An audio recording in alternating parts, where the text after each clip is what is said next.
Early one crisp morning, Bam pushed open the cafe door and shook off the chill as he made his way to the counter. He managed a tired smile at the barista and asked for a simple black coffee. Almost at once, Pam slipped in behind him, clutching her worn backpack straps as she murmured a shy, "Hello." Bam glanced back in surprise. "Hey, Pam, is that you?" he called.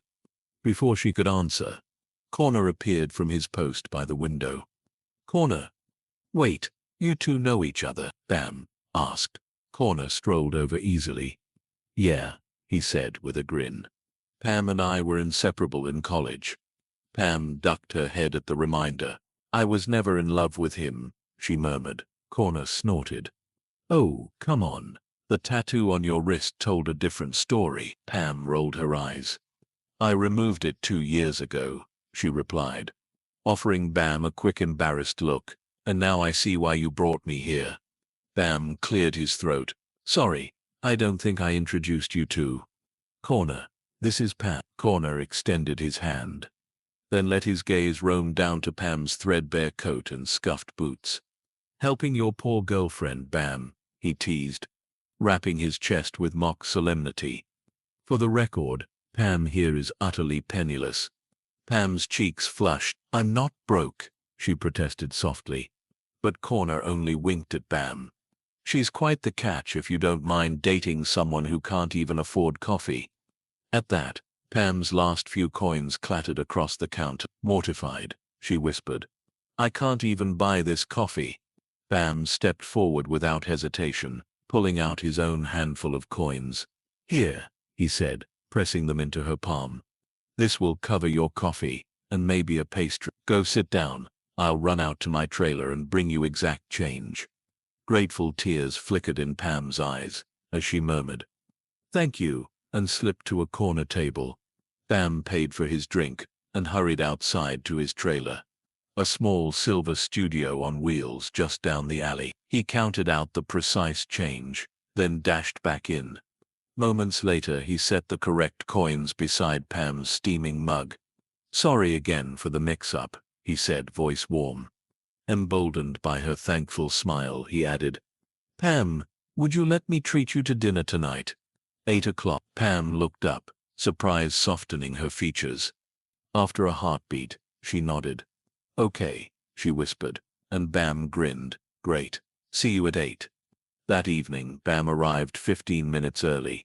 The cafe lanterns glowed amber, and the murmur of conversation sounded like distant waves. He smoothed his jacket, checked his watch, and rehearsed a greeting. At precisely 8, Pam stepped through the door. Though her coat was the same patched jacket from that morning, she carried herself with a new poise. Bam rose and offered her the chair he'd saved. "Thank you," she said, settling in beside him. A waiter soon placed a plate of bruschetta and 2 glasses of sparkling water before them. Bam raised his glass in a soft toast.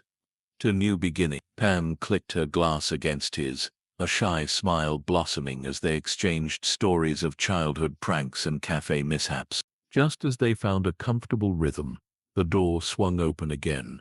Connor strode in, followed by a tall, confident man. "Sorry I'm late," Connor boomed, then gestured to the stranger.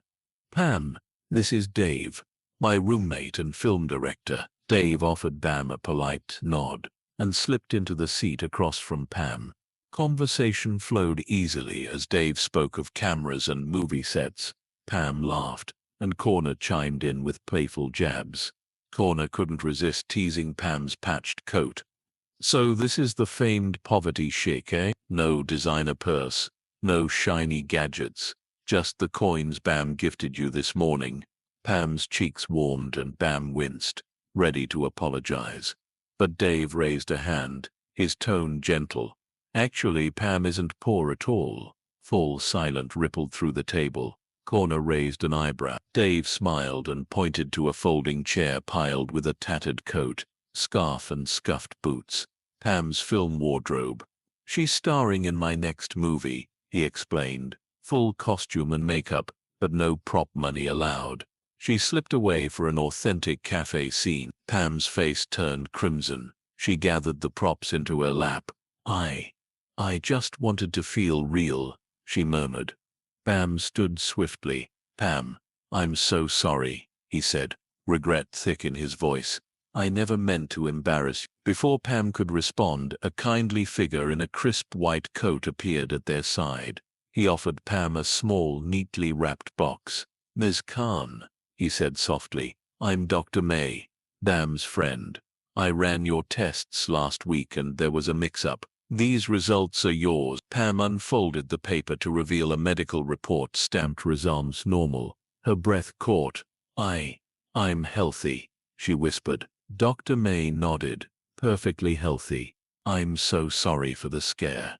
Tears brimmed in Pam's eyes as she pressed the report to her chest. In a trembling voice she confessed, they told me I had only a month left. I thought I needed someone to care before it was too late. Bam's heart clenched. He reached across the table taking her hand.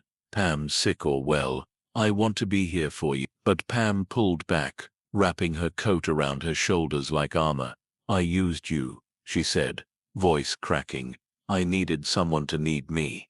With that she stood and fled the cafe, leaving Bam frozen in place as the door swung shut. He found himself pacing outside in the cool night air, replaying every moment, the coins, the dinner, the laughter, her confession. At dawn's first light he called, Dr. May, voice breathless. Pam is okay. Confirmation came and hope stirred in his chest. Clutching his coat he rushed back to the cafe.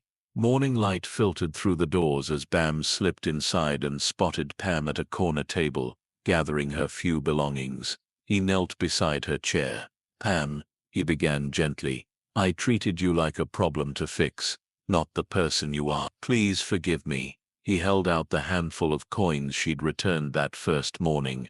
These, please take them. Pam lifted her eyes, tears shining in their corners. Silence stretched between them, heavy with everything left unsaid. Finally she reached out and placed her hand in his. Her small smile was all the answer he needed. Bam rose and offered his arm, and together they stepped out of the cafe into the crisp new day. No more masks, no more props, just two people ready to write the rest of their story. When Pam's small, tentative smile broke across the dawn light, Bam felt a weight lift from his chest. He slipped his arm through hers, and together they stepped out of the cafe into the crisp morning air. No more masks, no more pretense, just two people beginning an honest chapter. That night, back inside the cramped glow of his trailer, Bam couldn't escape the echo of Pam's tears. He paced in restless circles, replaying every moment. The coins on the counter, their shy laughter over bruschetta, the sudden reveal of her costume, Dr. May's papers, and her pained confession that she'd believed she had only a month to live. Unable to bear the silence, he pulled out his phone and dialed Dr. May. When the doctor's warm voice assured him Pam was truly healthy, relief flooded through Bam like a welcome sunrise. He shrugged into his coat and raced back toward the cafe before the city had fully woken. By early morning, as the first customers drifted in, Bam skidded to a halt outside the cafe's front windows. He caught his breath, squared his shoulders, and stepped inside. There, at the same corner table, Pam sat alone, gathering her few belongings into a worn satchel. Bam knelt beside her chair, heart in his throat. Pam, he began softly, I treated you like a story that needed fixing, not the person you are. I'm so sorry. He offered up the handful of coins she'd returned that very first morning. These, please take them. Pam looked up, tears still gleaming in her eyes. Silence stretched between them, rich with all they hadn't said. Then slowly she reached out and slipped her hand into his. In that quiet dawn moment, they both understood that whatever came next, they would face it together. Months later, on an early autumn evening, Bam and Pam strolled side by side beneath paper lanterns that swayed above the cobblestone street. Their laughter mingled with the soft clink of distant dinnerware, and an amber street lamp cast long, gentle shadows at their feet. Pam paused and shook her head with rueful amusement. I can't believe how foolish I was, letting fear steal our time. Bam smiled, brushing a fallen leaf from her shoulder. Fear makes us do crazy things, he admitted, but it led me to you. Later, beneath the soft glow of a park fountain, Bam stopped and turned to face her. From his pocket he drew a small velvet box and opened it to reveal a simple, elegant ring. His voice trembled with both nerves and joy. Pam, will you marry me for real this time? Her hand flew to her mouth, her eyes shining brighter than the lamplight. Yes, yes, of course, she cried, and he slipped the ring onto her finger before they shared a tender kiss beneath the falling leaves. Their friends were waiting to celebrate.